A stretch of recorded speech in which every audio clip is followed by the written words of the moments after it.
Bus stand கிளாம்பாக்கம்னு வந்தனால ஊரப்பாக்கன்றதே மறைஞ்சு போய் கிளாம்பாக்கன்ற மாதிரி எங்கள் கடைக்காரங்களுக்கெல்லாம் சொல்கிற மாதிரி ஆயிடுச்சு. இங்கே நியர்பை பார்த்தீங்கன்னா ஊரப்பாக்கம், கிளாம்பாக்கம் பஸ் ஸ்டாண்டை சுற்றி இருக்கிற ஏரியா பார்த்தீங்கன்னா 3000 3500 விற்ற இடம்லாம் இன்றைக்கி 6000 ஸ்கொயர் ஃபீட்டு வரைக்கும் இன்றைக்கி இன்க்ரீஸ் ஆகிடுச்சு.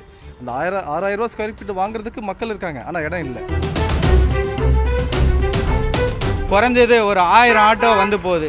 கால் டாக்ஸி பார்த்திங்கன்னா ஒரு 500 கால் டாக்ஸிக்கு மேலே வந்து போகுது. பஸ்ஸு பார்த்திங்கன்னா அந்த ஐயஞ்சேரி ரோட்டில் தான் ஒரு 600-700 பஸ்ஸு போகுது. அதனால் எங்களுக்கு போக்குவரத்து நெரிசல் வந்து ரொம்ப அதிகமாக இருக்குது. ரெண்டாவது வந்து பேச்சுலர்ஸ் இங்கே பக்கத்தில் லோக்கலில் கம்பெனிஸ் இந்த சிப்கார்ட்ஸில் இங்கெல்லாம் ஒர்க் பண்ணுறவங்களுக்கு வந்து பேச்சுலர்ஸ்க்கு பார்த்திங்கன்னா ரூம் எதுவுமே இல்லை, ஃபேமிலியாக இருந்தால் மட்டும்தான் அப்படின்ற மாதிரி இப்போ ஒரு கண்டிஷன் வருது. இங்கே இட நெருக்கடி இல்லாதனால இப்போ நாங்கள் அதிக காசு கொடுத்து இடத்தையும் வாங்க வேண்டியதாக இருக்குது. அதை நாங்கள் அதிக விலைக்கும் கொடுக்குறோம்.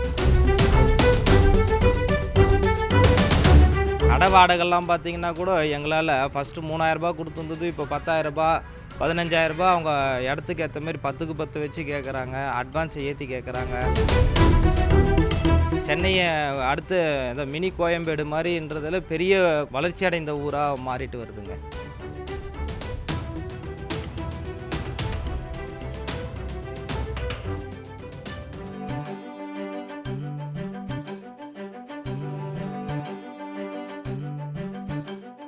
வணக்கங்க, நான் வந்து லைன் கார்த்திக்னு சொல்லுவாங்க. ஊரப்பாக்கம் வியாபாரி சங்க தலைவராக இருக்கேன்.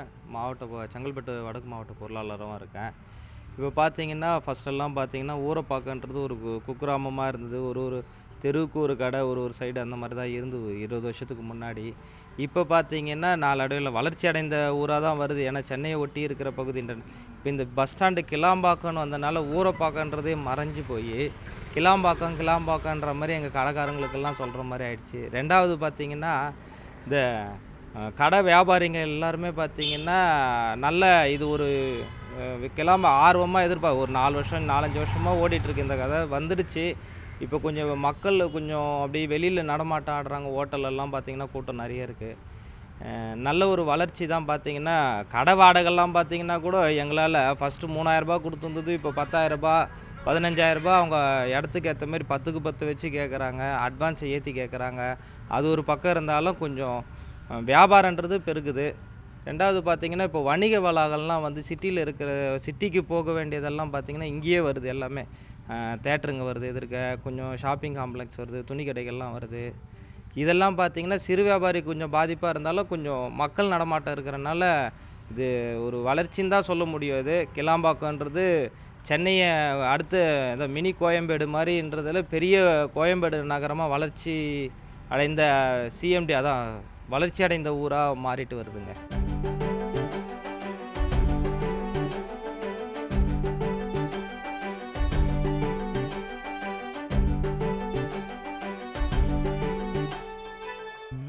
இந்த பகுதி நீங்கள் சொல்கிற மாதிரி முதல்ல இருந்தது கூட இன்றைக்கி வந்து நல்ல மூமெண்ட் இருக்குது. நிறைய வேக்கன்சி கேட்குறாங்க, எங்களால் கொடுக்க முடியல.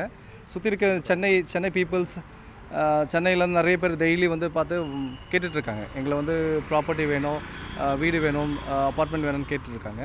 ஸோ எங்களால் முடிஞ்சு நாங்கள் பண்ணிகிட்ருக்கோம். நான் இந்த ஃபீல்டில் ஒரு 15 வருஷமாக இருக்கேன். முதல்ல இருந்த கூட எங்களால் இன்றைக்கி வந்து அந்த கன்செஷனை வந்து எங்களால் கொடுக்க முடியல. அவ்வளோ பீப்புள்ஸ் வந்து கேட்குறாங்க. ஆனால் நியர்பையில் எங்கள் லேண்ட் வேக்கன்சி ரொம்ப கம்மியாக இருக்குது. இப்போ கூட நான் ஒரு புதுசாக ஒரு லேஅவுட் போட்டிருக்கேன். ஸோ அதுக்கு வந்து இப்போ நான் இன்னும் சேல் ஆரம்பிக்கல. சேல் ஆரம்பித்தேன்னா ஸோ அது வந்து ஒரு 1 மந்தில் நல்லா சேல்ஸ் பண்ண முடியும். ஆனால் அந்தளவுக்கு வந்து கிளைண்ட் இன்றைக்கி ரெஃபர் பண்ணி வராங்க. சுற்றி இருக்க கன்செஷனும் பார்த்திங்கன்னா காசும் இன்க்ரீஸ் ஆகிடுச்சு. இங்கே நியர்பை பார்த்திங்கன்னா ஊரப்பாக்கம், கிளாம்பாக்கம் பஸ் ஸ்டாண்டை சுற்றி இருக்கிற ஏரியா பார்த்திங்கன்னா 3000 3500 விற்ற இடம்லாம் இன்றைக்கி 6000 ஸ்கொயர் ஃபீட்டு வரைக்கும் இன்றைக்கி இன்க்ரீஸ் ஆகிடுச்சு. அந்த 6000 ஸ்கொயர் ஃபீட்டு வாங்குறதுக்கு மக்கள் இருக்காங்க, ஆனால் இடம் இல்லை. டெவலப்பிங் நல்லா இருக்குது. அப்பார்ட்மெண்ட் வந்துலாம் பார்த்திங்கன்னா 3000 3500 விற்றதெல்லாம் இன்றைக்கி 5500 ஸ்கொயர் ஃபீட்டு கிட்ட விற்கிறாங்க இன்றைக்கி. நாங்களும் அதுதான் இது பண்ணுறோம். அதே மாதிரி இட நெருக்கடி இல்லாதனால இப்போ நாங்கள் அதிக காசு கொடுத்து இடத்தையும் வாங்க வேண்டியதாக இருக்குது. அதை நாங்கள் அதிக விலைக்கும் கொடுக்குறோம்.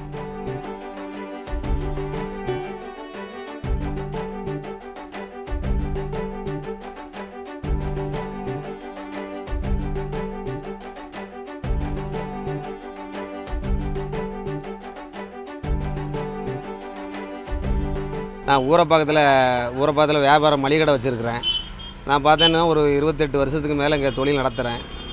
இங்கே வந்து அந்த காலத்தில் ஊர் வந்து குக்கிராமமாக இருந்துச்சு. அப்போ வாடகைகள் கம்மியாக இருந்துச்சு. அன்றைக்கும் வியாபாரங்கள் ஓரளவுக்கு நல்லா தான் இருந்துச்சு. ஆனால் வாடகைகள் கம்மியாக இருந்து எங்களுக்கு ஒரு லாப செட்டுகள் நல்லா இருந்துச்சு. ஆனால் இப்போ வந்து ஊர் நல்லா பெரிய அளவில் வளர்ந்துருக்கு. போக்குவரத்து அதிகமாக இருக்குது. ஜனங்கள் நிறைய வந்திருக்கிறாங்க. புது புது ஆட்கள் நிறைய பேர் வந்திருக்கிறாங்க. பெரிய பெரிய வணிக நிறுவனங்கள் வந்திருக்கு. ஆனால் வணிக நிறுவனம் வந்ததுனால ஊர் பெருசாக இருக்குது. எல்லாமே டெவலப் பண்ணி தான் வாடகைகள் அதிகப்படுத்தியிருக்கிறாங்க. அந்த காரணத்தை வச்சு ஊர் முன்னேற்றத்தை வச்சு. ஆனால் பார்த்திங்கன்னா எங்களுடைய சிறு வணிகர்களுக்கு கொஞ்சம் எங்களுக்கு பெரிய அளவில் அந்த அளவுக்கு மார்ஜின் இல்லை. இப்போது வாடகை கொடுக்குற அளவுக்கு மார்ஜின் வரல. இந்த மாதிரி இருக்குது, இது காலகட்டமாக இருக்குது. ஆனால் ஊர் வந்து பெரிய அளவில் வளர்ச்சி தான்.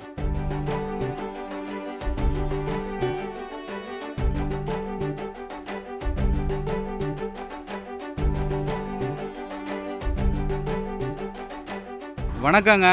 நான் ஐயஞ்சேரியில் ஒரு 7 வருஷமாக ஆட்டோ ஓட்டிக்கிட்டு இருக்கிறேன். இப்போ எங்கே புதுசாக கோயம்பேடில் இருந்த பஸ் ஸ்டாண்டை ஊரப்பாக்கம் கிளாம்பாக்கத்துக்கு மாற்றி கொண்டு வந்திருக்காங்க. வந்தது ரொம்ப சந்தோஷம்தான். ஃபஸ்ட்டு ஒரு 100 ஆட்டோ 200 ஆட்டோ தான் இங்கே ஓடிக்கிட்டு இருந்தது.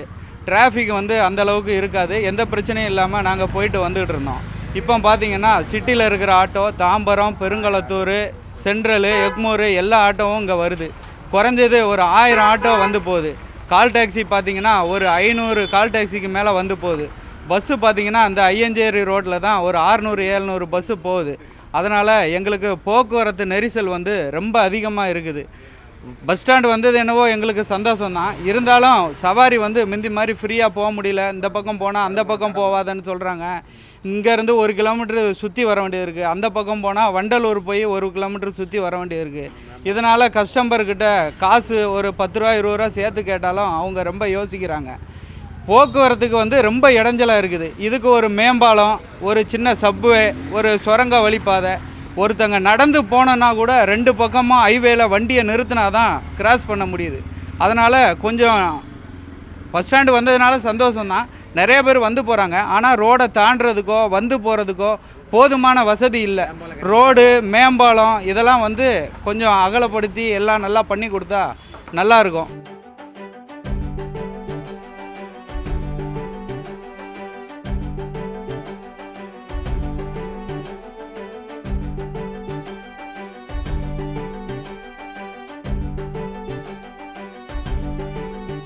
பட் இப்போ இந்த பஸ் ஸ்டாண்டு வந்ததுக்கு அப்புறம் பார்த்தீங்கன்னா, முதல்ல பஸ் ஸ்டாண்டு வந்ததுக்கு உண்டான நன்மைகள் என்ன அப்படின்றத நான் சொல்லிடுறேன். அது என்னென்னா, இப்போ அந்த தென்னகம் சைடு சவுத் சைடு போகிறவங்க எல்லாருக்குமே இப்போ வந்து பார்த்தீங்கன்னா ஈஸியாக இருக்குது. இங்கே வந்து பஸ் ஸ்டாண்டு இங்கேருந்து ஈஸியாக அவங்க ட்ராவல் பண்ணுறதுக்கு, அவங்க ஊர் போகிறதுக்கு ஈஸியாக இருக்கிறதுனால நிறைய பேர் இப்போ ஊரப்பாக்கத்தில் வந்து சொந்தமாக இடம் வாங்கி வீடு கட்டி, இல்லை சொந்தமாக ஃப்ளாட்ஸ் ரெடியாக இருக்கிறது எல்லாமே வந்து வாங்கி இங்கேயே வந்து குடி வரலான்னு சொல்லி நிறைய பேர் பிளான் பண்ணுறாங்க. பட் பிளான் பண்ணுற அளவுக்கு இங்கே வந்து யாருமே வந்து இடத்த விற்கிறதுக்கோ, இல்லை சொந்தமாக அவங்க வீடு வச்சுருக்கவங்க வந்து வாடகைக்கு கொடுக்குறதோ வந்து பார்த்திங்கன்னா இப்போ முன்ன மாதிரி இல்லை.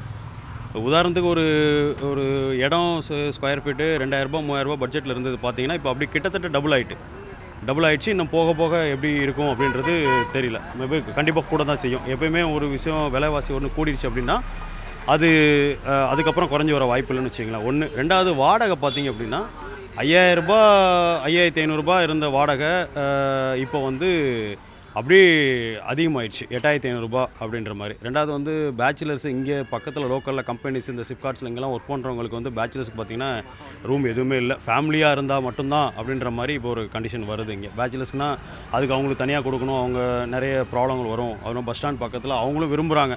இந்த மாதிரி இங்கே வெளியூர்லேருந்து வந்து இங்கே வேலை பார்க்குறவங்க வாரம் ஊருக்கு போகணும் அப்படின்ற பட்சத்தில் நிறைய பேர் இங்கேயும் வாடகைக்கு எடுத்து கூட இருக்கலாம் அப்படின்ற மாதிரி நிறைய பேர் விரும்புகிறாங்க. பட் இந்த தொழிலில் இந்த துறையில் இருக்கிறதுனால எங்களுக்கு வந்து தெரிகிற விஷயம் என்னென்னா, இடமா இருக்கட்டும் வாடகையாக இருக்கட்டும் கிட்டத்தட்ட டபுள் ஆயிடுச்சு இங்கே வந்ததுக்கப்புறம்.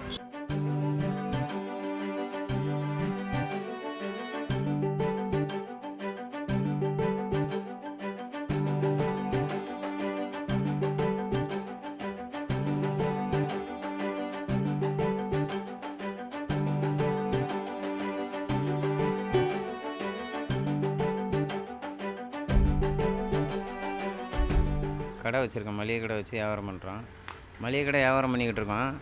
ஆனால் ஊர் பயங்கர டெவலப்பு. ஒரு 10-15 வருஷத்தில் சரியாவில் டெவலப்பு. வீடு வாடகைகள்லாம் வந்து 3000 போன வீடு வாடகைலாம் வந்து இப்போ 6000 7000 வாடகை போகுது. லேண்டுகளும் அதேமாரி 1000 1500 இருந்தது. 6000 7000 வாடகை ஸ்கொயர் ஃபீட்டு ரேட்டே ஏறி போச்சு. பயங்கர டெவலப்பு. ஊரப்பாக்கம் இன்னைக்கு கிளாம்பாக்கம் பஸ் ஸ்டாண்டு வந்த உடனே இப்போ ஊரப்பாக்கம் வந்து எங்கேயோ போயிடுச்சு. சென்னையுடைய மையப்பகுதி மாதிரி ஆயிடுச்சு ஊரப்பாக்கம். சவுத் சைடு எங்கள் ஊர்களுக்கு தூத்துக்குடி திருச்செந்தூர் போகிறதுகளுக்கெல்லாம் பஸ்ஸுகளுக்கெல்லாம் எங்களுக்கு எல்லாருக்குமே இங்கே வணிகர்கள் வியாபாரம் பண்ணுறவங்களுக்கு எல்லாருக்குமே சவுத் சைடில் உள்ளவங்களுக்கு எல்லாத்துக்கும் ஒரு நல்ல வசதி. கிளாம்பாக்கம் பஸ் ஸ்டாண்டு வந்ததுனால நல்ல வசதியாக இருக்குது.